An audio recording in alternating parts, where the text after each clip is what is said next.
apocalypse, warning viewers about December 21st, 2012. That's the date that many doomsday prophets are claiming the world as we know it will end. My next guest, Jim Durden, works with Survival Group, which is planning for this apocalypse. Okay, this is what's this? Oh, this is the countdown here.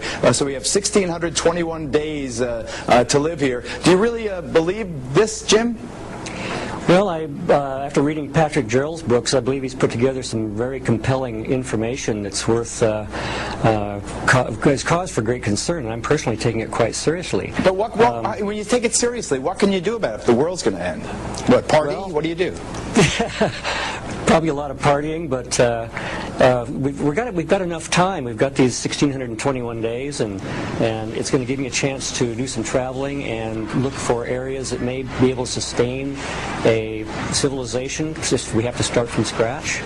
And of course, if this doesn't happen, that's great, but I'm assuming that it does, and I want to be prepared, like any good plan. Okay, so Jim, how will it happen? Will it be an object from outer space? Will we destroy ourselves in a nuclear holocaust? How will it happen in 2012? Well, based on the Mayan calendar and the Dresden Codex, the Egyptians and the Mayans had the end times of 2012 as an apocalyptic event, and it's based on the sunspot cycle theory that the Mayans put together, and we are definitely in a sunspot cycle. But you know, Jim, I'm reminded of a lot of these apocalyptic cults I've covered over the years. These guys, the meteor's coming, they kill themselves, and guess what? The world goes on and they're dead. Do you ever think about that? I hear you. I know what you're talking about. I know that the evidence that is coming is very scientific. We've had historic geological evidence in the past that has proven that this has happened many times before, and we're fairly egotistical to think that it can't happen again, especially in our time. Okay, Jim, thanks for being with me. Good luck to all of us, I guess. Ladies and gentlemen, we'll be right back after this. All right, well, I want you to stop worrying about your job and your 401k. I want you to quit fretting about those college bills and those utility bills. I want you to stop worrying about any bills. I want you to stop. Why? Because you're wasting your time. That's why. In case you haven't heard, the world is going to end in 2012. Specifically, December 21st, 2012. Talk about a bummer Christmas, but I digress. Apparently, the ancient mayans predicted this centuries ago. Something about a long Mayan calendar that measures 5,126 years, and wouldn't you know it, it resets in 2012.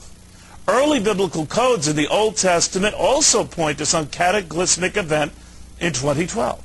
There's even a book out on the subject that's quickly climbing the charts, The Complete Idiot's Guide to 2012. I was reading in the New York Post this past weekend, there's this Belgian dude who's already quit his job and just started taking these really cool trips. The best thing you can do now, he says, is stop working and go on vacation. And if he's right, don't fuss with that American Express bill to pay for it, because things will start getting very weird very soon. There'll be an increase in solar activity that will cause the Earth's magnetic poles, I'm told, to reverse in December 2012.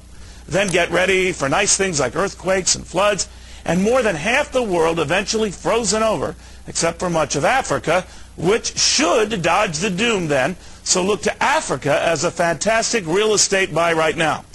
End of the world panics, of course, have been predicted before. One had it that in the year 1000 AD, Jesus Christ would return and he wouldn't be happy. Well, he might not have been happy, but he didn't return then. Maybe in 2012, who knows? This much I do know. If the world is but 3 years away from being a memory, maybe make those Visa bills a memory too. A good foreclosure takes years, so maybe stop paying your mortgage too. Frankly, I think Congress already figured this out. No wonder they're spending so much without a thought about how they're going to pay for it. They know they won't have to. So we might as well just spend it and party, well, like it's 19 plus 13.